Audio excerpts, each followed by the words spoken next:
При вчерашната посета, градоначалникот на општина Кочани Љупче Папаза во основното училиште Никола Карев соопшти дека се обезбедени средства со поддршка од општина Кочани, а во соработка со Источниот плански регион и Бирото за рамномерен регионален развој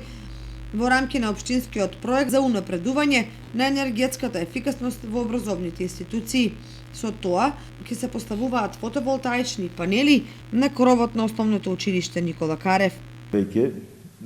сме на пат да реализираме уште еден проект преку Источнопланскиот регион и Бирото за рамномерен регионален развој за поставување на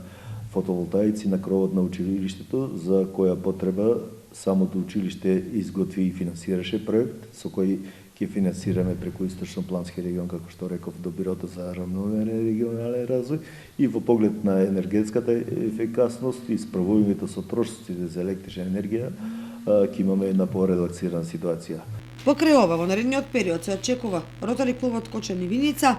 да инвестира, односно да донира во уредување на училишниот двор во основното училиште Никола Карев.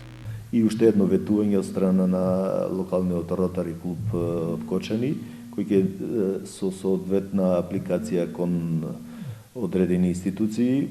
ќе направи напори за уредување на училишниот двор и околината во кругот на училиштето Никола Карев. Училишниот двор во основното училиште Никола Карев ќе започне да се уредува со подобрувањето на временските услови, односно со доаѓањето на пролета, а покрај другите активности се планира да се уредат и спортските терени за кошарка и фудбал, како и да се опреми забавен парк со детски реквизити.